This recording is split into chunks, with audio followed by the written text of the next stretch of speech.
Conference hear will now you. be recorded. Thank you. Okay, I would like to call this meeting to order. It is 9:02 a.m. on January 26th, 2026. This is a hybrid format meeting of the OBMT. Welcome to those attending in person at the Hampton Inn & Suites in Salem and to those attending remotely. Members of the public attending via GoToMeeting, please include your name and if you're an LMT, your license number. Non-LMTs, please include your organization you're representing. I'd like to ask the public attendees to please keep your camera and microphone turned off except when asked by the chair to speak during roll and public comment periods. Additionally, the recording system is very sensitive and we have a lot of people in a tiny room today. So please avoid side conversations, talking over one another, or noisy disruptions. We'll go ahead and move into the roll, beginning with board members, then staff, and finally members of the public. Please state your name, title, or license number, and the city you're from. I'm Beckett Rowan, board chair and LMT member, and my practice is in Eugene. Maria Odell, Vice Chair, Public Member, Lebanon. Angie Hunt, Board Legal Counsel. Danica Tachik, license 26808, and my practice is in Gresham. Carol Gray, LMT Board Member, Portland. Scott English, Public Board Member, Dallas, Oregon. Doug Giles, Public Health Member, Salem, Oregon. Melissa Fulper, LMT member, Baker City, Oregon. I'm Bob Ruark, the Executive Director for the board. Jeff Van Lannon, Compliance and Licensure Manager for the board. Rikaito Dasaneta Haruna, Policy Analyst for the board. Mitch Breedlove, Compliance Specialist for the board. Jason Cochran, Investigator.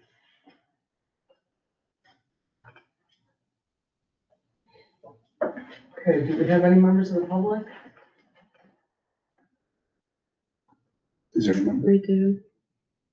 Elise? Elise? Yes, Elise Spain, and I'm with FSMTB. Thank you. Hi, Elise. Okay, And we have a caller on the phone. caller on the phone, can you please state your name?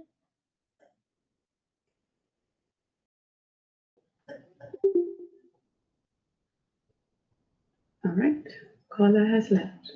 Okay, Carol and Elise, just so you know, we're in a real tiny conference room today. So I actually cannot really turn my head to see you. So I'm gonna rely on making sure I can hear your votes today. So, yes, that's gonna be more important. I hear you. Amazing. Beckett, can you sit at the end so you're looking straight on? There's not enough room. Oh, okay. So, no, Okay. yeah, I can't see, I'm not gonna be able to see you very well, but as long as I can hear you too, which is fantastic. Do you want to trade with? No, I can't look Yeah. that direction. Easily. Yeah. Well, we all have to do verbal votes anyway. Yeah. So just as long as everybody can make sure I can hear you, it'll be much easier for me. I appreciate it. We'll go ahead and move into approving today's agenda. Are there any changes or corrections to be made at this time? Yes, I would like to recommend that we add in the board business section, replace the current G, which is board member new business proposal, with review of the biannual audit. And that would make board member new business H. And the audit is hard copies in your board packet already. Can I get a motion to accept that revision? I move that we accept that revision. Second. All in favor? Aye. Opposed? Thank you, Carol. Motion carries.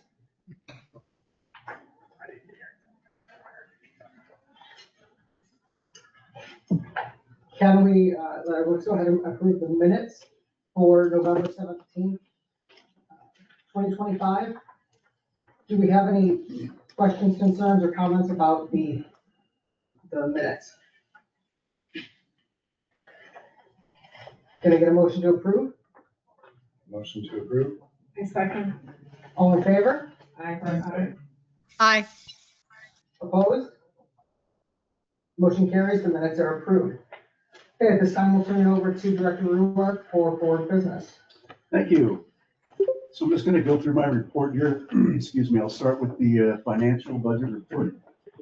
So as of the end of December, 5 months into our 25-27 biennium, I put in here that the board's budget outlook is favorable. It's actually really good. The actual final profit and loss budget versus actual statement. And just going to go through that a little bit with you. So on this report, the middle number column is the board's approved budget for the first 5 months of the biennium. So that middle number column. The first column, let's see, if you look at that one, if you look at the total income, the board's budgeted is $741,684. Sorry, trying to get talking this morning. The first column is the board's actual at this point in the biennium. So if you look at the actual income, you will see that we exceeded our income projections by about 3.34%, with a total income of $766,452. So we're about 3.34% over what we thought we would be earning at this time in the biennium, which is a good thing. At the bottom of the page, in the middle number column, you'll find the board's expenditure projections. It's labeled total expenses. Those projected expenses are $700,741.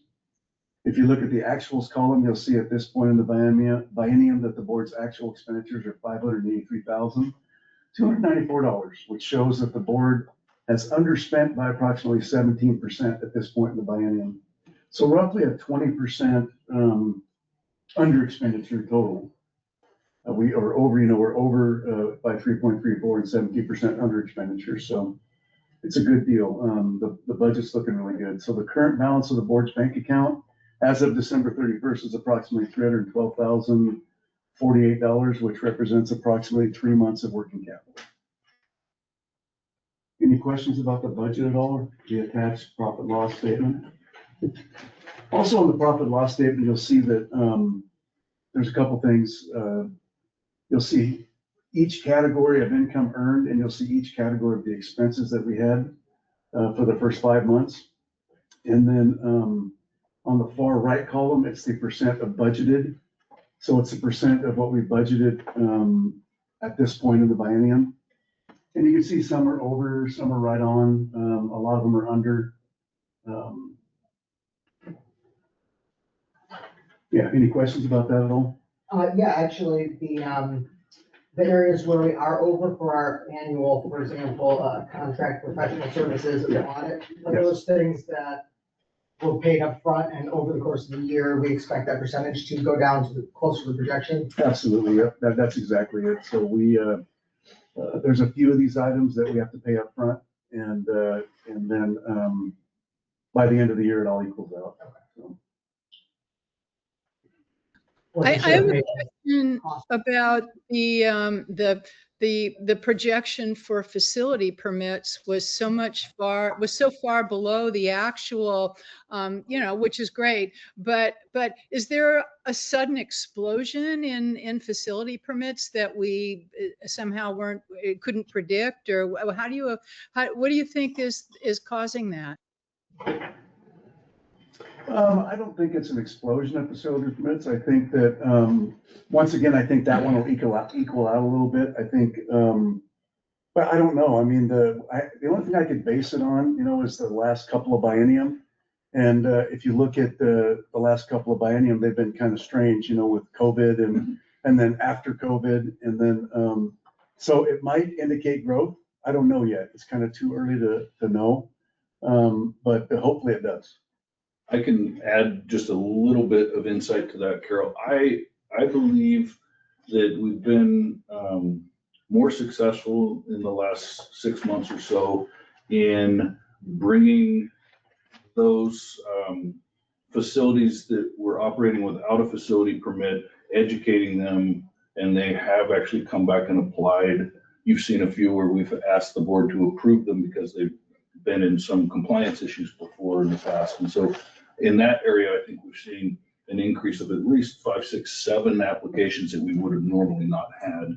And I don't know how many applications this actually totals, but just a little bump like that in facilities can have a high percentage change. So, because we don't have a lot of them compared to our LMT licenses. So, but it's still too early to tell. But I know that we are, Mitch and I are working hard when we get those to help the non-licensed owners get a facility permit and then hopefully hire licensed practitioners. Yeah, and a lot of times also we'll get growth at the beginning of the year, and then it becomes stagnant toward the end of the year. And I think has part of what to do with this. People opening new businesses at the beginning of the year, and then, at the end of the year, they're not. So, but we'll see. It's too early to tell. Any other questions at all about the budget? Okay, I'll go on to staffing. So, as most of the board knows, Jeff, our compliance licensing manager, retired last year.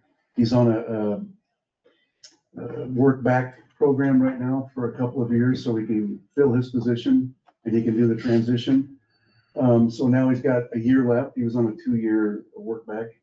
And the plan is from the end of this board meeting till the end of the year, Jeff and I are going to be working on hiring for those positions.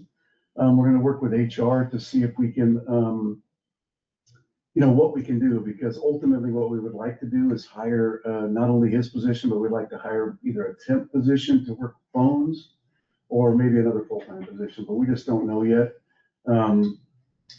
Because, of his seniority and his experience, he's top stepped out. And if we hire somebody at a lower step, we'll free up some money to be able to maybe hire a new position. So that's kind of what we're looking at. But Jeff and I are going to start working on that to see if we can provide as much service as we can for the money we have. With minimal interruption. Exactly. Any questions about staffing? Okay, board member recruitment. Yeah, for the first time in a very long time, our board is fully staffed with board members, and we are not actively recruiting or attempting to fill any vacant positions. So it's been a long time, and I'm pretty excited about that. So I think we got it all filled up, and yeah, it's good. And an awesome group to boot. Yeah, great group of board members. So we're not actively recruiting for any board members. We always recruit, but I say we're not actively recruiting because if we say we're recruiting, then people want to apply and they want to know right away, what's the status of my application? But we have a full board is what I wanted to get out. So, any questions about that? All right. Okay, we can go ahead and move on to. Did you want to go to the Q&A session? Okay. Thank you, Chair. So licensure is moving along well. And as I mentioned here, our initial license applications appear to be steadily increasing. In fact, looking at Director Ruark's budget notes, they're up approximately 14%. So, and another like 6% just over the last several months. So this is the first real growth that I've witnessed since COVID and post-COVID recovery. Licensure will begin working with our board subcommittees regarding the new rules and other changes that are coming soon, like facility permits, et cetera. So we're gearing up for that. Compliance, on the other hand, has had a lot of changes recently.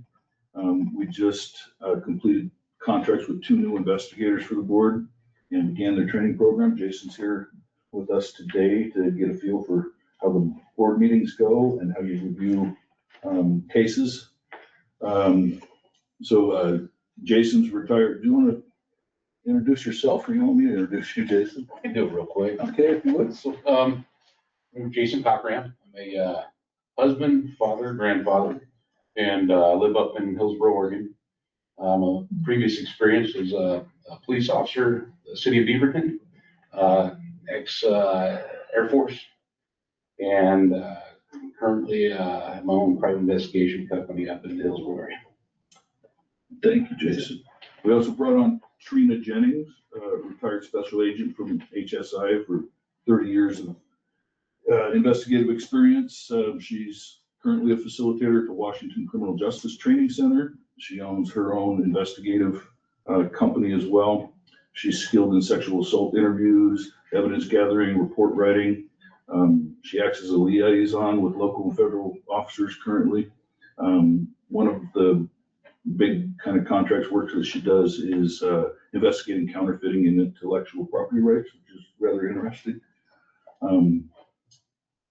They've both been out in the field and worked a few cases. I don't believe we have any of those cases on your agenda today. We didn't get them completed in time, but we will start seeing their product at the next board meeting. On January 9th, Mr. Breedlove and I attended the Washington Human Trafficking Summit that was held by FSMTB in Tacoma, Washington. It was our intention to audit the summit to determine if we might want to host an Oregon summit maybe later this year. The purpose of the summit was to bring law enforcement and social services and other related providers together to educate them about human trafficking issues in the massage industry and the illicit facilities, so that we could hopefully create networking and knowledge and resources for those and encourage cooperation and enforcement action. And I think that would pay dividends in Oregon as well, because one of the things Mitch and I do pretty constantly is educate law enforcement on what we do and why it matters, and that it actually is a crime in Oregon that they could investigate as well. So talked to Director Ruark, and we are going to discuss with FSMTB perhaps hosting a similar conference here in Oregon. Honestly, after reviewing what they did, it's quite possible we could make it even a 2-day conference. I don't know if FSMTB would be interested in that, but they really tried to cover a lot of stuff really quickly. I think in Washington, they had to go over it a little faster than they intended, and I think they could have added some more stuff that would have broadened things, but it was still a successful conference. The Washington board didn't participate much, which was unfortunate, and I would like to see us be more of a facilitator if we choose to do it here in Oregon. And so as that may or may not develop, we'll keep you posted. Anything else, Mitch? I think you hit it all. Any questions? Outstanding. Thank you. Thank you, Jeff. Okay, back to Director Ruark. Yeah, so the OBMT Rules Committee had their first meeting on January 16th. That was a virtual meeting. A video of that meeting is currently available on our website, so if any of the board members want to take a look at it, or any public want to take a look at it. The meeting went well. I'm really excited to work with this committee. They're engaged. They really are focused on what they want to do. They're passionate about the massage profession, and they're really excited about starting to work. They have quite a list of things to do. This first meeting was kind of an introductory meeting where everybody kind of got to know each other. We went over the work that the board has assigned the committee, and they prioritized that work. So they're going to focus on what they think the priority is for the board. And Carol was there, and Carol actually kind of gave them an idea of what she thought the priority was. And I agree with it. And so they're going to work on that. They're working right now on trying to get some additional meetings scheduled. Getting 8 to 10 people together is going to be difficult at times, as long as we have a majority of people. That's the important part. So right now there's a doodle poll out there where they're trying to get a date set, a couple of dates set, and they'll start to work on it.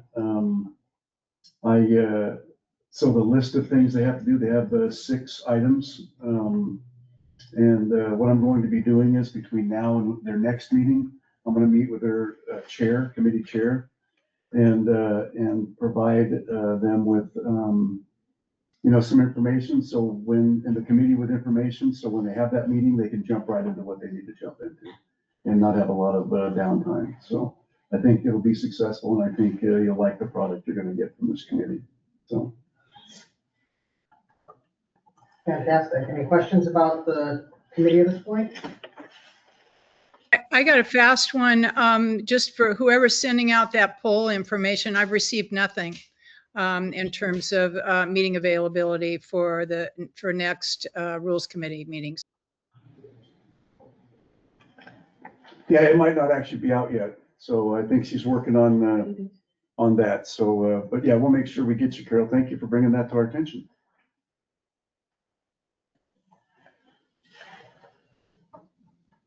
Okay.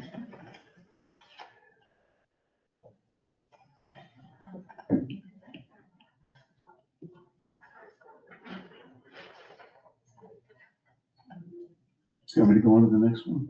Sure. Yeah, like. Okay, yeah. So policy review. So we are, one of the things that the board at our business meeting a couple of years ago where we did our strategic plan. It's a 5-year plan, 3-year plan, I think, 5-year plan. The board set a lot of goals that they would like the board staff to accomplish and the board to accomplish. And so I've been, over the course of this last couple of years, been giving the board some of those items and then taking on some of those items. And one of them was a full review of all of our processes and procedures and everything that we do. And to that end, the board has been reviewing all of the board policies, either getting rid of them or updating them and approving them. So at the end of that, we can have a nice, tidy policy manual that's updated and can be updated every single year, and not, policies from 1988 and policies from 78 and policies from 2005. And so we're down to 2 policies left. One of them is a communicable disease policy, and one of them is the mandatory licensure and review policy.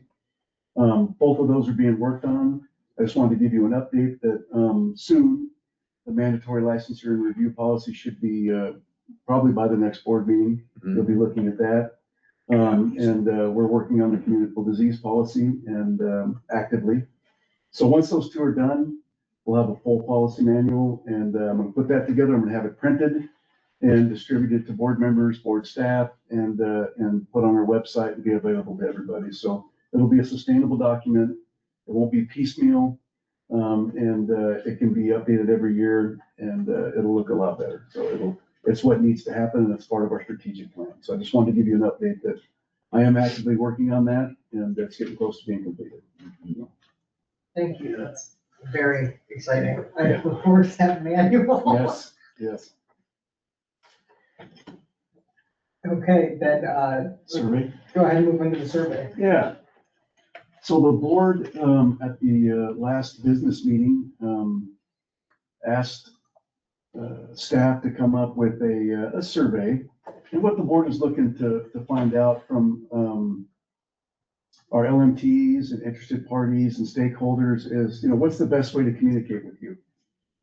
Because oftentimes we'll get complaints, or not necessarily complaints, we'll get questions about, hey, I never heard about that. I didn't know that,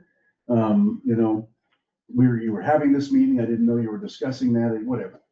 And so we thought, the board thought, let's do a survey and say, how would you like to be communicated with? Now they have to answer the emails to be able to get that.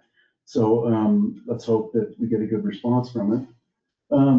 But it's basically a questionnaire, and it's in there in your packet, and it talks about, how would you like to receive updates? How would you like us to communicate with you?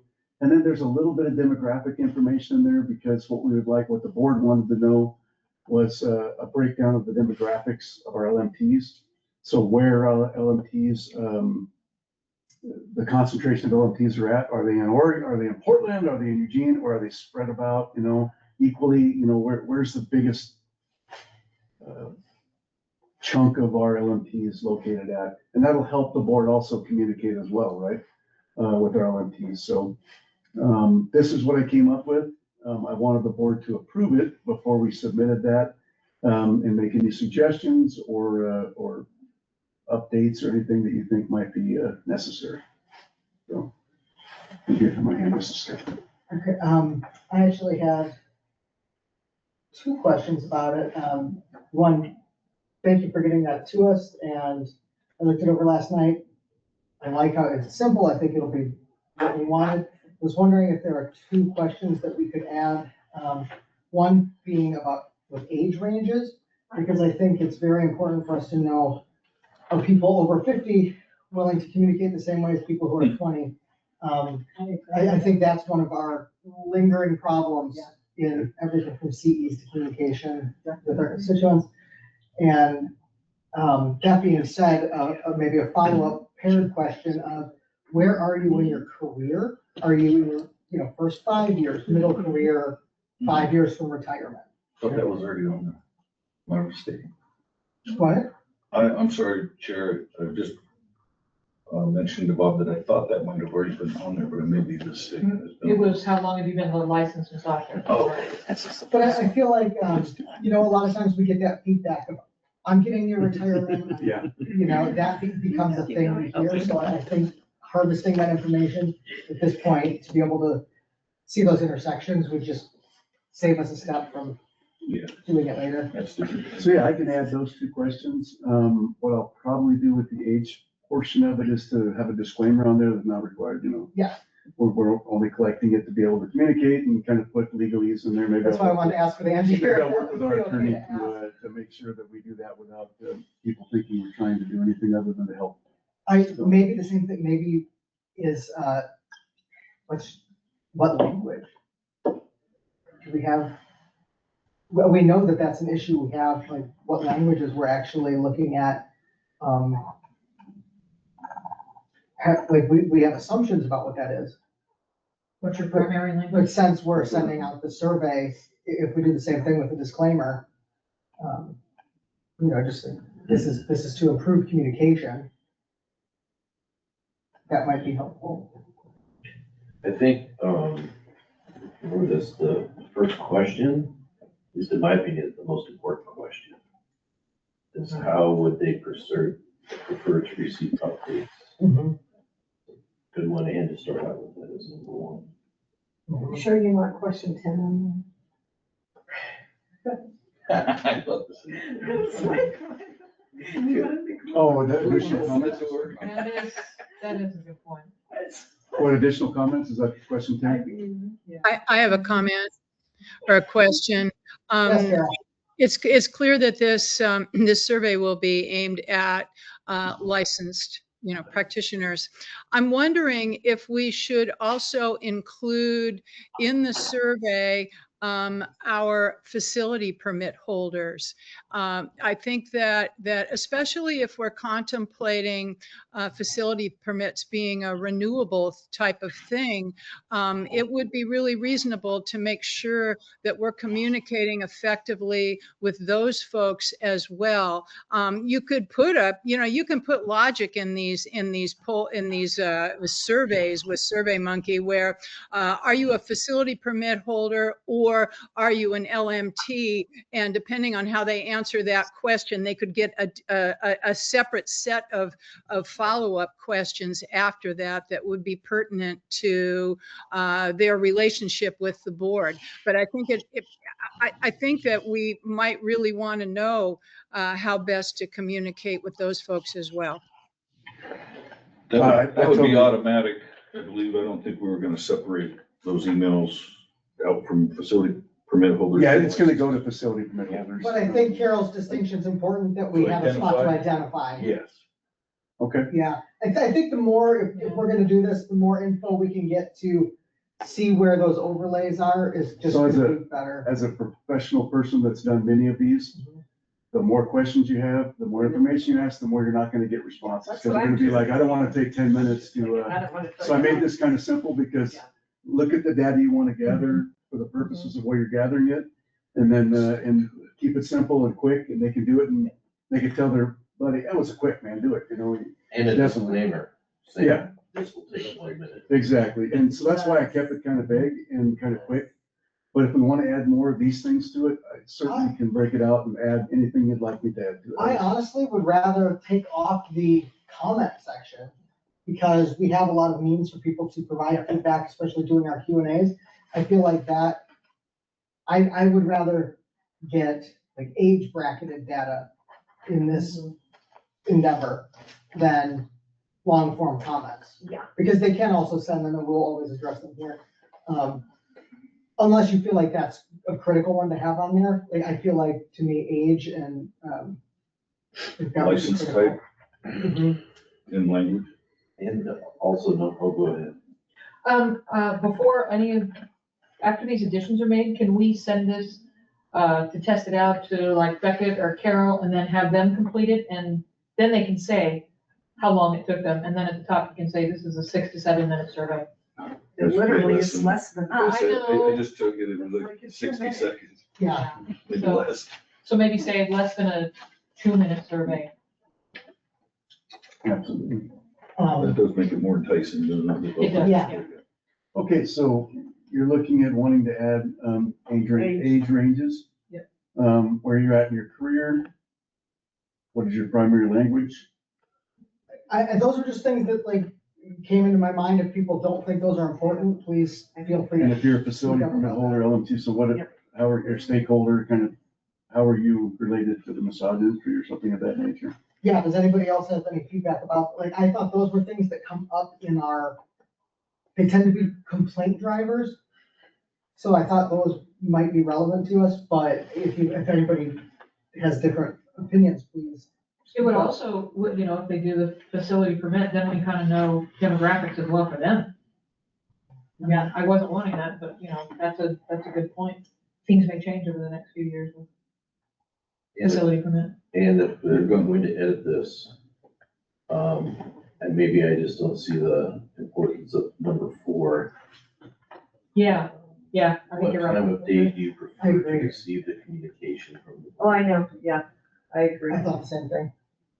Remove number 4? Mhm. I don't like reading emails anymore.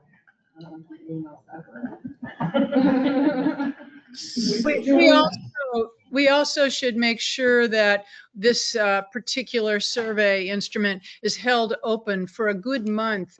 Nowadays, people are less interested in looking at their email and more interested in looking at more immediate things like text messages. And we want to make sure that people have the time to realize they've received this survey and then respond to it. So I wouldn't want to shut it down after a week or something like that. Absolutely. To Great. To Carol's point, how long do you think it would take you to compile the information before our next board meeting? So after you put it out, don't shut it down until maybe 2 days before the board meeting, or however long it takes you to put that information into our packets. Oh, it'll be, yeah, it can, it's not, with SurveyMonkey, it's really very easy. Anything that you request is gonna collate for you, and it's pretty user-friendly, so there's not a lot of stuff I need to do with it. Then that's almost 2 months. Yeah. So I think that's a good amount of time. I mean, that way that window's open, whatever. Perfect. I think that it's reasonable in whatever contact we have with people to let them know that this survey exists, to encourage them to complete it, that we tell them how much time they have to do it, like when we will be closed for responses to this survey instrument. And the other thing is that we should be we should be checking in, of course, to see what is rolling in, to just see how, what percentage of licensees actually respond to this thing. Yeah, we do both of those. So we when we send the survey out, we add a date to it when it closes. And as the survey rolls along, we get updates about the information. So it's built into SurveyMonkey for us. I think we should also send a reminder, like say after a week or something, remind people that this thing is out there, because if they see it twice, they may be more likely to respond. And frankly, a 30% response rate on something like this is like considered pretty good. Yeah. Yeah.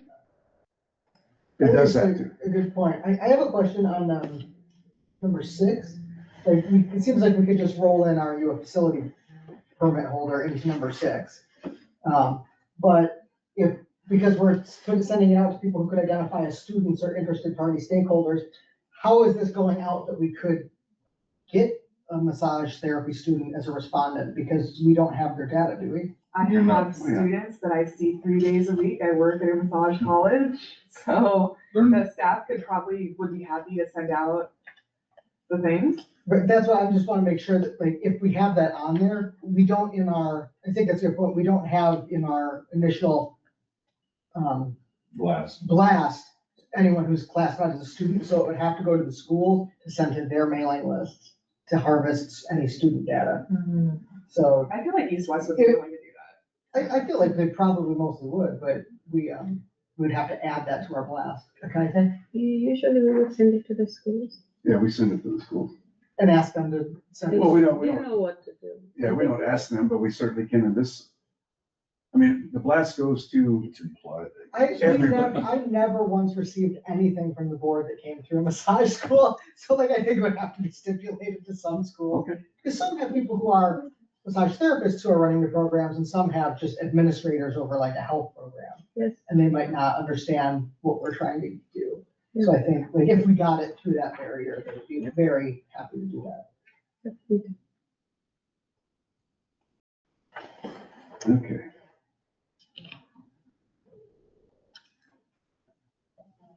Okay, let me just go over what I've got here to make sure I cover everything. We're removing question number 4. We'd like to add some age ranges, a question about that. Where are you in your career question, and I'll phrase that a little better than that. What is your primary language? We want to add facility permit holders, ensure that they are there, and add this to the interested parties so we can separate them out. And then ensure that these are sent to massage schools with a blurb about, please share these with your student. And take off number 10. And what? Take off number Take off 10. number 10. Take off number 10. So 4 and 10. Do we need to add the student box to the, who are you? Or is it already It's in there? in It's in there? question. It's in one of the questions. I actually do have one follow-up question about question 2. How do you communicate, or what are you using currently? We have postal mail on there. Are there people who are still receiving postal mail updates? Yes. Yes, Okay, a Absolutely. few. okay, thank you. And this would probably be older. There's one who was born in, still active, born in 1932. And not tech savvy. And not tech savvy, but yeah, still active. We just recently talked with her and she's still practicing. You know? I'm going to ask a silly question. Does OBMT actually have social media accounts? No, Then we should take that question off about, unless there's some new position that's being identified where somebody is going to run a social media account for us. It's irrelevant if people want to receive information that way. yeah, so we oftentimes give information to AMTA, ABMP, FSMTB, and they share it on their social media accounts. So that's why that's on there, but if we would like to take it off, I certainly can do that. I'm trying to give them as many options as possible. You know, might set up an unrealistic expectation on the part of licensees if they think that they could get this information directly from us via social media. I think we should leave it on there because I think what we're gonna find is a bunch of people may say social media, which would then come back to the board that we have to decide how we're communicating. If 90% of our constituents say social media, maybe we need to establish a person who's gonna do that, and we need to, you know, I think it's sort of the same as the mail, because we don't wanna set people up and think we're gonna start mailing stuff again in bulk. But I think we do need to know how they're getting it. I think if our young people come back and strictly say they don't have email and they only look at social media, we need to know that, because our emails aren't working. So now I have a question, being one of the older ones that doesn't have any social media presence. How many social media presence are there out there, and are you wanting to capture that information? That way, see, I'm just playing devil's advocate, because it's like, okay, there's. But we don't have to cater to which one they prefer though.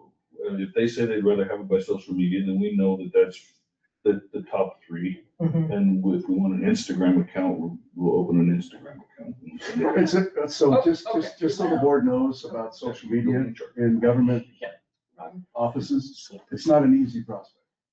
It's not like opening, an account and just running it and having an administrator and all that kind of stuff. There's a lot of legal ramifications of having one of those regarding all kinds of stuff.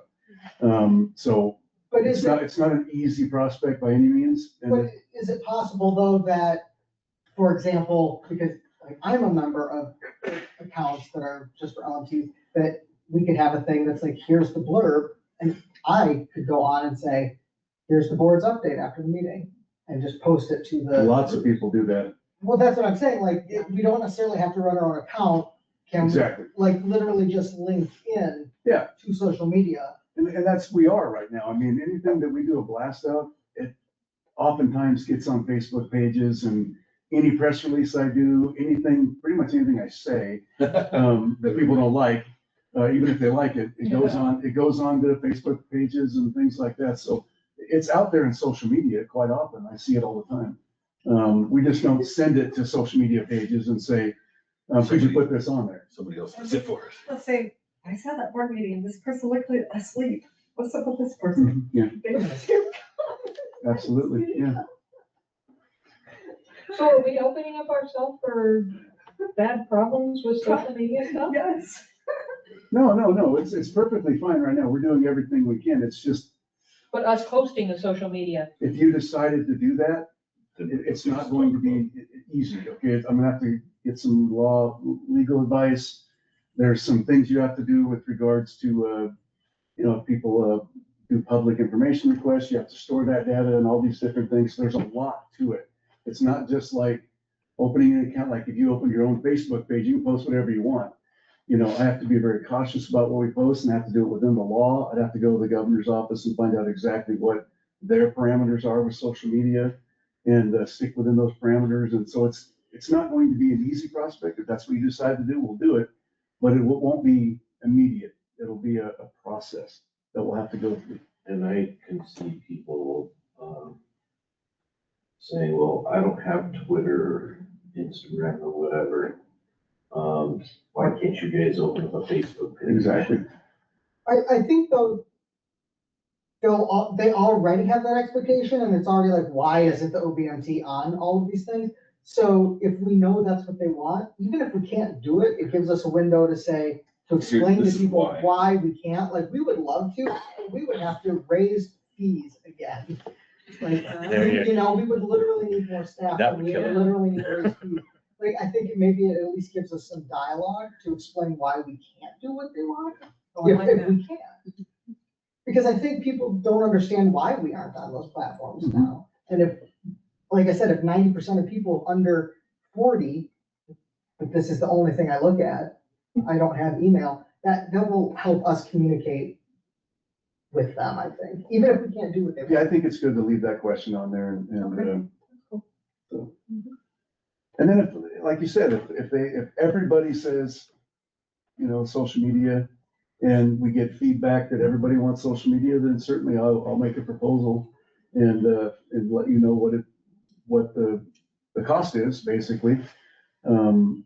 If there is any cost, and the time management and the parameters and things like that, I'll do all the research. So myself and Angela will do We always it. have a trickle of people who will come back and say mail, but I mean, I feel like it's the same thing. Like, we can come back with numbers and say, it will cost us this many thousands of dollars a year, and we do not have that in the budget, we'll have to raise fees. Exactly. So I think it at least gives us numbers or information. and we can come back and say, based on our survey at this time, we have this many people, and this is why we can't do it. If you'd like to raise our fees, well, let's talk about that again. Okay. So I think I captured everything that you guys wanted in here. It'll be pretty easy to fix those things and get them put in there. My question to you is, do you want to see this after I put those in there before we go live, or can I just add them in, go live, and have a data for your next meeting? Yes. Yeah, That's what you'd rather do? Okay, do they need a vote to approve this information, or can you just give me direction to do it? I mean, they've given the direction, I Okay. think you're probably good. Wonderful. Unless you want to vote on it. I don't think if it's not necessary, I don't think they need to. Just wanted to make sure we did everything right. I know there was a lot of feedback there, but I was really happy with what we got. Good. Licensing demographic. Great. So the demographic, the next section, the licensing demographic, that's part of this same review. I kind of broke it down because it's two topics the board wanted. I put them together in one. So I separated it out because I wanted to make sure the board was okay with adding them together like that and you getting that data together, or did they want me to separate it out? So that's all. I don't have anything else on that. Yeah. I do have a question about our demographic data. When we do our license renewals, the state does collect a bunch of data. I'm so glad you mentioned that. So, Akaite and I have been working on demographics, and the first thing we wanted to do was we wanted to look at our database to see if we could extract information from our current database that was good information that we could provide to the board as a supplement to the questionnaire. There's some things in there that just aren't working to be able to put in how we're supposed to. So we talked about this weekend, because Akaite and I usually work every weekend. And we talked about it, I think, on Saturday or Sunday maybe. And we came up with the data that when you renew your license, what's it called again? Workforce survey. Workforce survey you have to do. So the last workforce survey meeting I went to, they provided me with a bunch of data. And I said, well, has this always been available? And they said, absolutely. All of that data is yours. And I said, are you kidding me? So they gave me this gigantic batch of information that's searchable. And so we talked about it, and she requested on Sunday from Workforce to get that data. So by the next meeting, we'll have that data included in the demographic assessment for the board to review also. And it should be much better data than we get from the survey. It'll be more concise, and since every licensee has to do it, we know that data will be in there. So. It'll just take 2 years. No, they should be able to get it right now. Retroactive. So right Yeah. now, the workforce, the reason they gave me that data is because they're raising their fee by $1 or something, and they're worried that everybody's gonna hate them. So they actually are really catering toward everybody right now, saying, what do you need? We'll give it to you right away. So they've been real responsive to our questions. So I think she'll probably get that data pretty quick. And we'll have it definitely before the next meeting. So, cool. Outstanding. I'm really surprised we haven't had access to that data in the past. I didn't even know it was available. Yeah, you'd think because we have to do it with our license that we would have access. to it. Yeah. Outstanding. Any other questions about that? Thank you, Bob and Akaite. Yeah, it sounds like we're gonna get some good data to work with.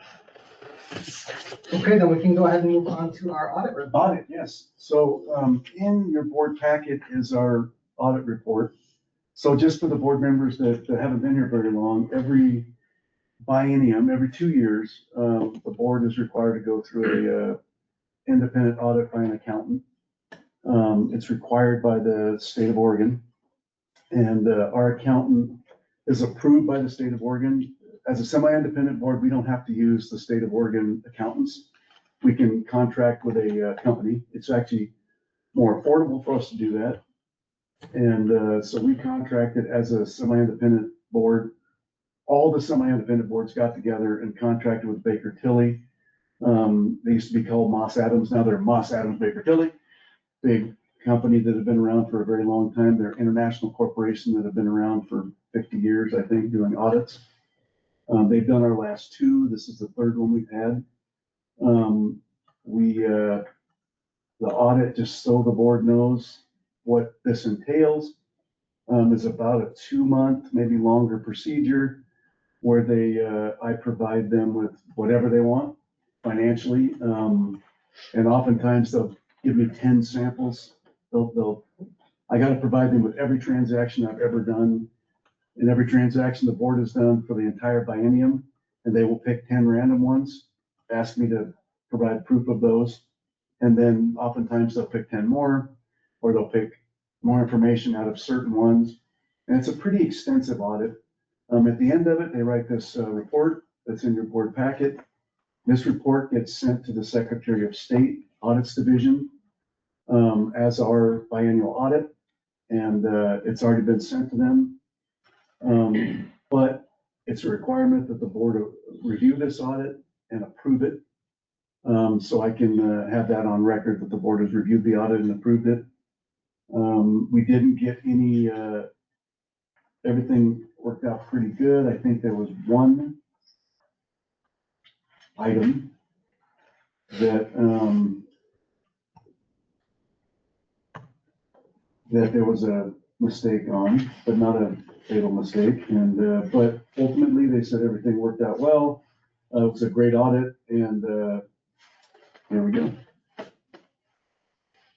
You have to do that once a year. Every 2 years. So every 2 years is for the previous biennium. So we do it for in the current biennium, we do it for the previous biennium. So every biennium gets audited. And then right after this audit, starting right now, I'm doing the semi-independent board report for the Legislative Assembly. And that is a extensive report that the board will review in March, because it's due to the Legislative Assembly by April. And it includes this audit, but it also includes, I don't know, 100 pages of other stuff that the Legislative Assembly requires.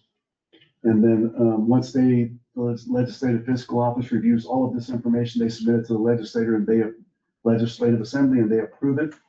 And then we move on, and 2 years later, I do it again. So it's every 2 years. Sometimes it feels like it's consistent. It pretty much is a consistent, it's all the time. I'm either being audited or having to do this big report. It's kind of all Prepping for the audit. Yeah, exactly. But it's a good audit. The Secretary of State's it's already been sent to the Audits Division, and they had no problems with it. So everything looks good. But do you have any questions about it? Anything that you pressing?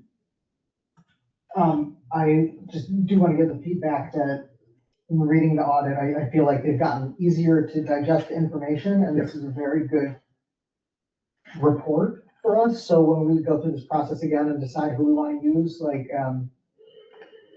be very inclined to want to stay on board with this plan. Absolutely. And also that I've worked at agencies that have gone through audits the same way. And rarely have I seen so few, X marks on the random audits like that. I was very impressed by how positively they came back. So thank you to the staff, because keeping track of every single shred of paperwork and every member is no small task. I was very grateful for your diligence. Thank you. Any questions or comments about the audit? I will need a vote to approve this audit from you.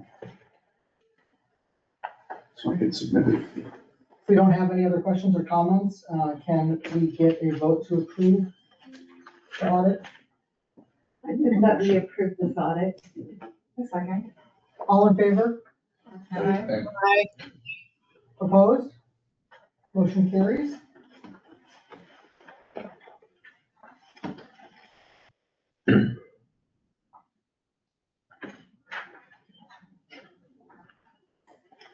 Okay, then we'll go ahead and move into board member new business.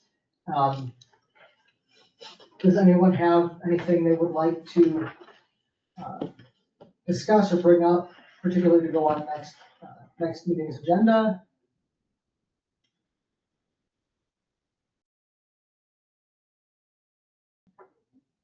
I have a few things that I would like to throw out there and see how we might be able to work these. I'm not sure if they'll need to be agenda items. But I was wondering if we could get a calendar of the legislative sessions along with the major projects that are due for the state. So I kind of like a calendar about when you know those audits are due, when your the director's review is due, the receiver reports, those things, just so we sort of have the board members have just a picture of the flow and kids get to see that coming. So I would just, It's already done, I'll just send it to you that's because, what I was hoping. because I have a spreadsheet already with everything that's due and when they're due and the contacts and everything, so I will, I'll certainly send that to you guys so you can see it. I'll put it on the, on our information here on the board packet too, so you can have that and kind of look at it. That'd be great. I think it would help, like, just particularly as new board members trying to figure out the context of what our timelines look like and coming into the business meetings. I think that'd be great. We don't even need to add that. Anybody have anything they want to look at for next meeting or needs to be hashed out? Nothing? Okay. Let's see. We are clipping right along here. We'll go ahead and move into public comment and correspondence. We had one correspondence, which is attached to the meeting notes. Are there any comments from the board staff or members on the correspondence?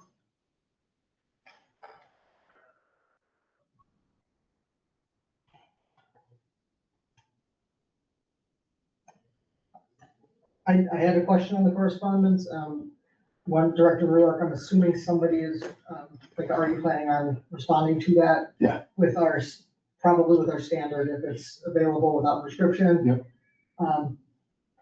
I did look at it, I went to that website, and I don't know if any of the staff did or any of the other board members.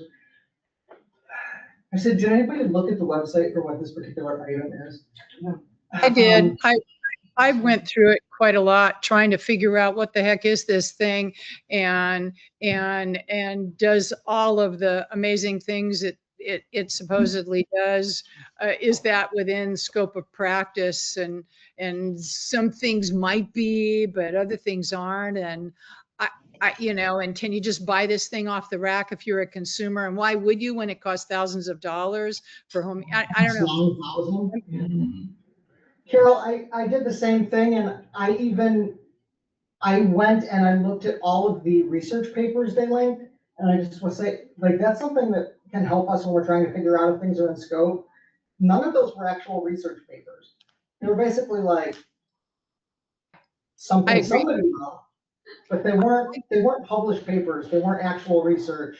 No peer review, none of that. Yeah, I agree. I did the same.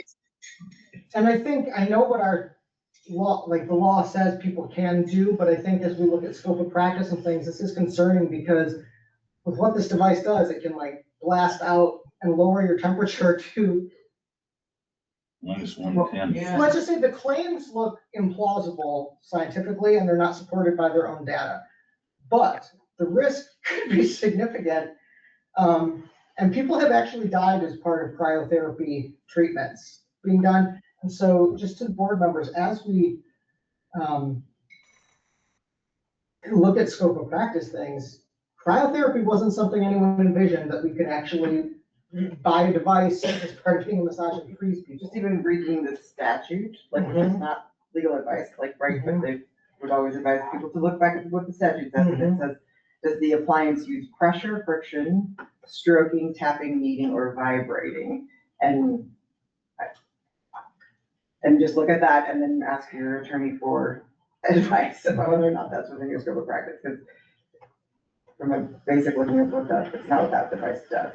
And that's how we respond. We just say basically follow the law. Yeah. And, it's up to you to make sure that, anything that you use is within what your scope of practice is. I mean, and it's a little bit of a cop out, but you would not believe the hundreds of things people want to do as a massage therapist.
Hey, I'm wondering if you all can hear me.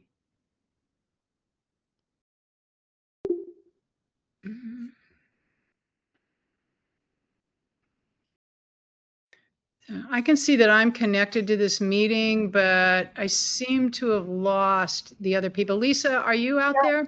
Yeah. Carol, I can hear you now, just now, but Yeah. I don't know about anybody else because nobody else is talking, right? Yeah, I was muted for a while. We can hear you. All right. I think that the main camera in the meeting is down and probably the mic too. That seems right to me. Okay. I'm gonna go back and mute myself. Hi, Lisa. Hi, Kaite. Maybe she's back. Okay. Let me mute. Can you hear us? Now I can, but I haven't heard anything for a while. Okay. Yeah, I just had a major computer did this thing. So working on it. It looked like it was just about 2 minutes. That's all. We were down 2 minutes. Okay, we're working on it right now. Okay, well, we only have that one, and because unfortunately I can't see the screen right now. The next thing we move into is public comment. Give it a second. So we'll have to just pause for a second. Yeah, I have to pause for a second. I don't think you can until we get back. Yeah. Okay. So we're not gonna take an official break, but we're just gonna pause for tech. This conference will now be recorded. Excellent. Thank you. Do I have to read that back in? Yeah. Okay, let's put another pin in, let me go back and read the normal stuff. Okay. Public comment is limited to matters on the public meeting agenda or otherwise relevant to matters that may come before this agency. Comments will not be allowed that are longer than 2 minutes or are disruptive to the agency's conduct of its business. Any member of the public who'd like to address the board, please turn your camera on. When called upon by the chair, please turn on your microphone and state your name and license number or association for the record. Okay, now let's go ahead and begin with Lisa. Thank you. Thank you.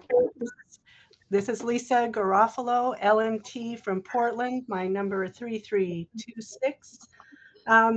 I have just a couple of comments. I agree that with your survey work, that trying to identify the facility owners is really good way to get information about the way that they will communicate to and from you. And I also agree, get rid of the comment field. So those are my feedbacks, and thank you so much for your work. I really, really appreciate it. Thank you, Lisa. Thank you, Lisa. I see Melody. Melody, could you go ahead and state your name and license number for our roll?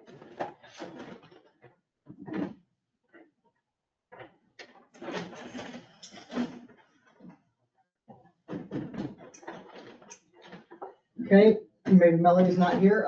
Daniel, could you just go ahead and state your name and license number for roll, please? Yes, Daniel Steinmetz, license number 5948. Thank you. And caller number 2, did you have anything you'd like to say to the board? Or would you like give us your name and license number? Any callers online? Yes, this is Don Schiff, LMT number 23463, AMTA Oregon Government Relations Chair. First of all, I was listening. I'm on the phone because I was on public transit and then at work.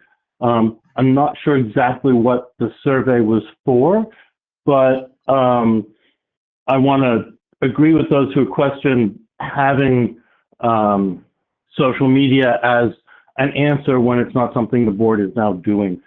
And I just want to thank you for having a good meeting. Obviously, there are, technical issues with the recordings and so forth. It wasn't too bad on the phone. I could understand most of it. So, I want to thank the board for their work, and that's all. Thank you for being here, and It's my pleasure. It looks like we have got everybody read into the role and everyone who wanted to speak. So at this point, we can go ahead and move forward. Thank you, everybody who's attended this morning. I do have a question before I read this. We're substantially ahead of schedule. Do we need to do anything to change our timeline? Because I think we will probably be through here faster than is on the agenda. We've done the public parts, and then afterwards, what's on the agenda for after executive session other than motions? It's motions and then another public meeting, public comments and a work item review. And we have on here to adjourn around 2:40. I wasn't sure if that was public though, if we need to change that. You mean the time to adjourn? Mm-hmm. I mean, as long as we end early, I mean, that's okay, as long as we allow the public comments to happen. Okay. But they don't have to be necessary, like, you can announce that time might change. Okay, just wanted to make sure that we were not gonna put ourselves in a bind, we're way ahead today.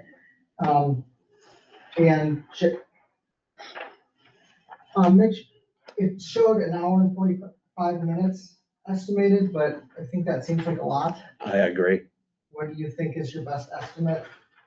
Probably just maybe hour, a little over an hour. That's what I was. Yeah, well, there's gonna be a couple cases at the end that we're just gonna kind of have a discussion on. Depends on how long this discussion's run, but, An hour and 15 with a break. sure, yeah. Okay.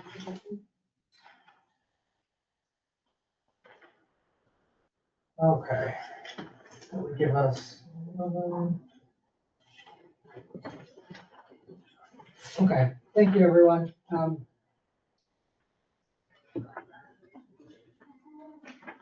Okay, the Oregon Board of Massage Therapists will now meet in executive session. Oh, because you want to announce it at a different time to come back into public session. Oh, I was gonna. Sorry, it's a part of your. Oh, that's okay. Let me. Sorry. The Oregon Board of Massage Therapists will now meet in executive session pursuant to ORS 192660 to discuss certain matters on the agenda pursuant to ORS 192660-2F, to consider information or records that are exempt by law from public inspection, ORS 192-501-74, to review, discuss, and consider written legal advice provided by the Department of Justice pursuant to ORS 192-660-2F, or to consult with counsel concerning legal rights and duties regarding current litigation or litigation likely to be filed pursuant to ORS 192-660-2H, to consider and discuss in executive session information obtained as part of the investigation of a licensee, applicant, or other person alleged to be practicing in violation of law pursuant to ORS 192-660-2KL and ORS 676-175. No decision may be made in the executive session. At the end of executive session, the board will return to open session and welcome the audience back into the room. ORS 887-081 sub 5 prior to, oh, sorry, I'm missing a part in there. The factors the board will consider include ORS 687-081 sub 5 prior to imposing a sanction under ORS 687-081 or any rule of the board shall consider, but is not limited to considering the following factors: the person's past history and observing the provisions of ORS 687-011 to 687-250, 687-895, and 687-991 in the rules of the board. The effect of the violation on public safety and welfare, the degree to which the person's action is sanctioned, the degree to which the action subject to sanction violates professional ethics and standards of practice, the economic and financial condition of the person subject to sanction, and any mitigating factors the board may choose to consider. I estimate that we will return to public session at 11:25 a.m. Representatives of the news media and designated staff shall be allowed to attend the executive session.